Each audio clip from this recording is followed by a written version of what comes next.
Spencer here with the Game of Food podcast, and today I'm talking about the worst client I've ever had. This is the Game of Food. This is the Game of Food. We're helping real people get real results with delicious food. Real food.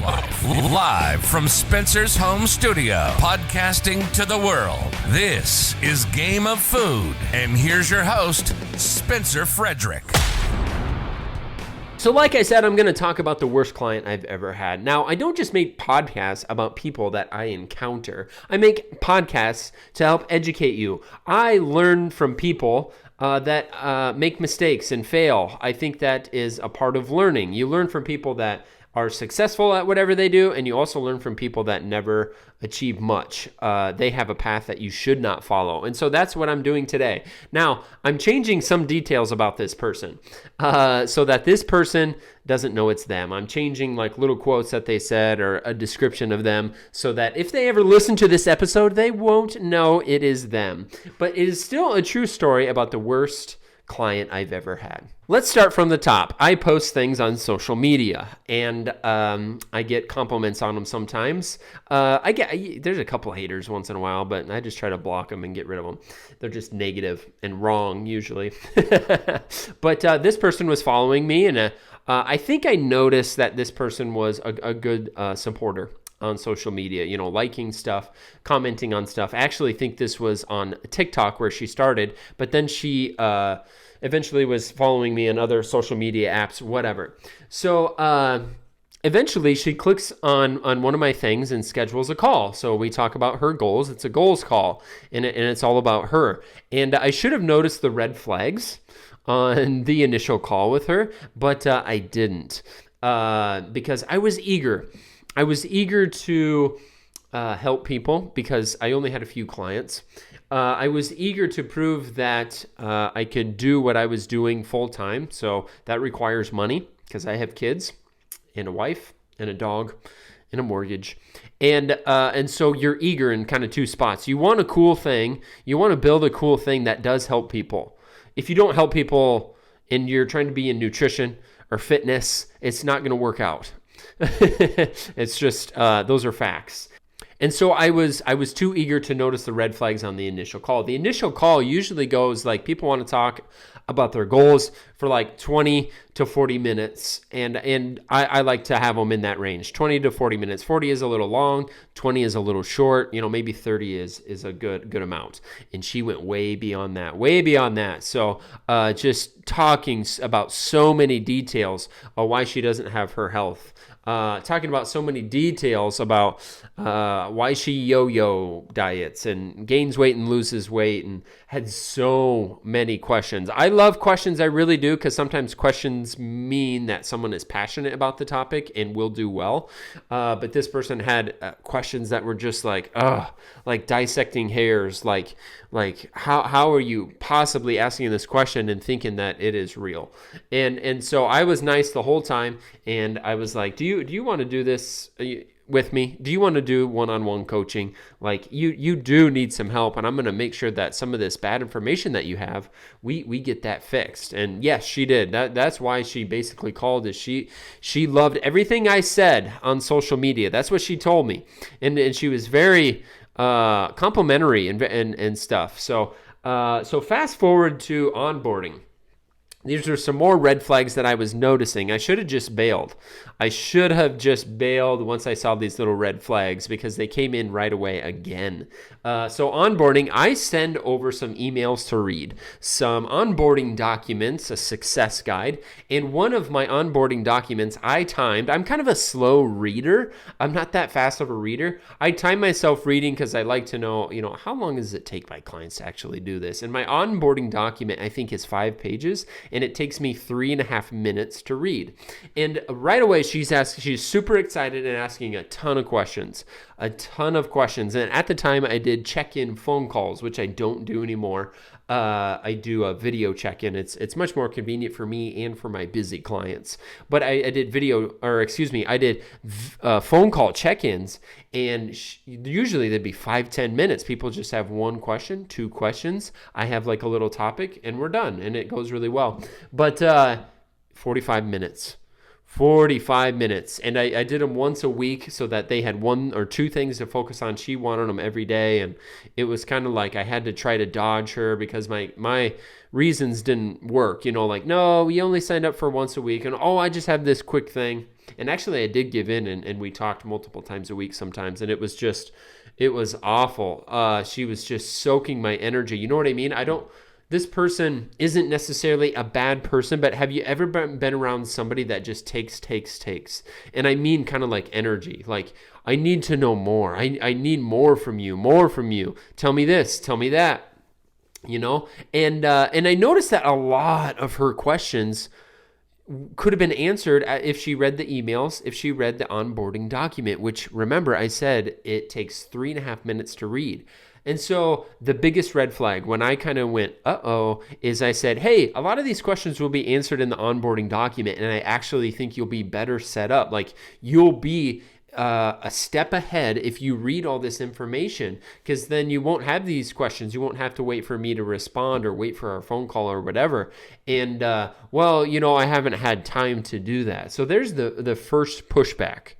Is time, which was crazy to me that she sent that to me, because my 5 to 10 minute check-in call was supposed to be 5 to 10 minutes, but it always floated to 30, 35, 45 minutes. And she doesn't have time to read an onboarding document.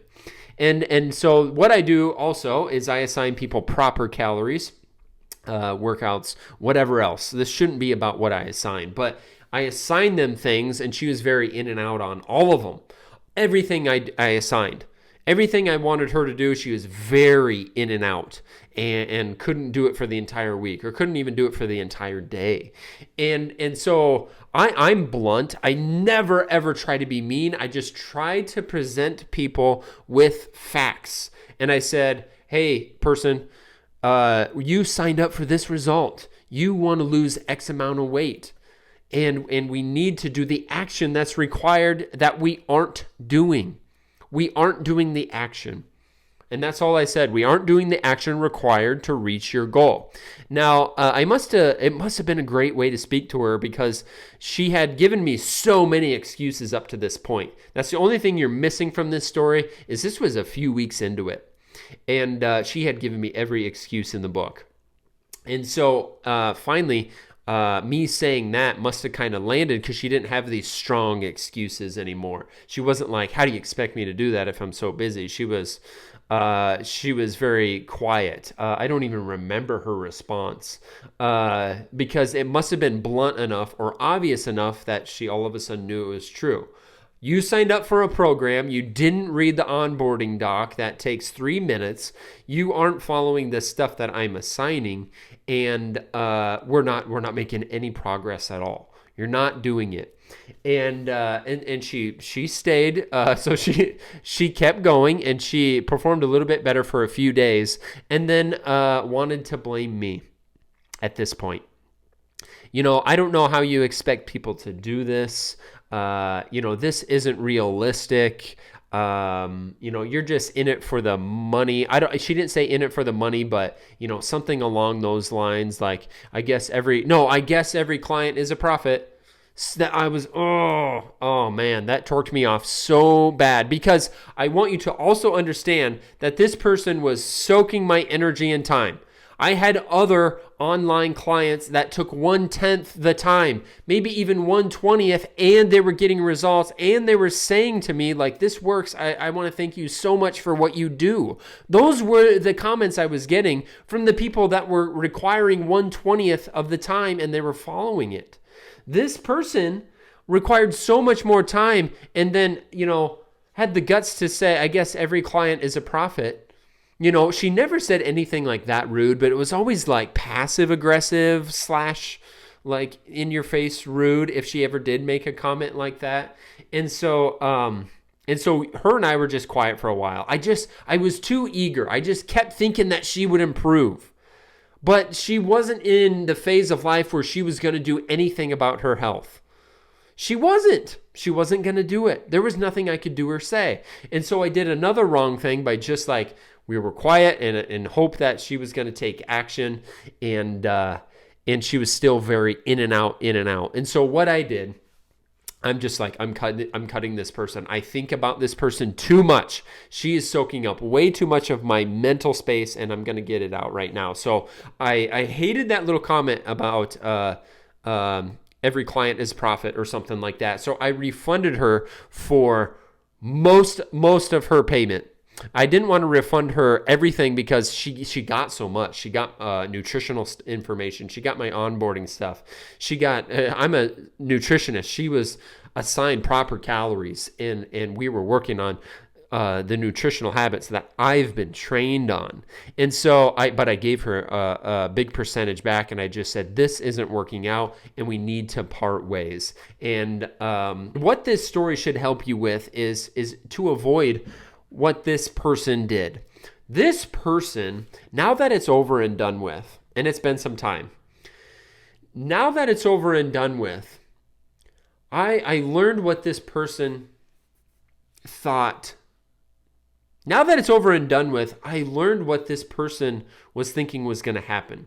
She saw or listened to my podcast or watched me on TikTok or other social media, and she connected with it. She knew I was speaking the truth, or she knew that I was actually helping people. Something like that connected deep inside of her. And so she thought that since she got so much out of my social media, that she thought, oh my gosh, if I can get on the phone and work one-on-one with this person, it's just going to be 10x and I'm just going to have everything solved. She thought just being around me and getting my advice was going to change her life. And that's not true. And that's what I want you guys to do is memes on social media are never going to change your life. Watching some motivational person is never going to change your life. They give you action items. They give you action items that you implement into your life, and these action items will produce a result. It is the action. And you guys fear action. You fear changing your life if you haven't yet. Some of you listening have changed. So you fear changing your habits. You fear not going to your favorite restaurant.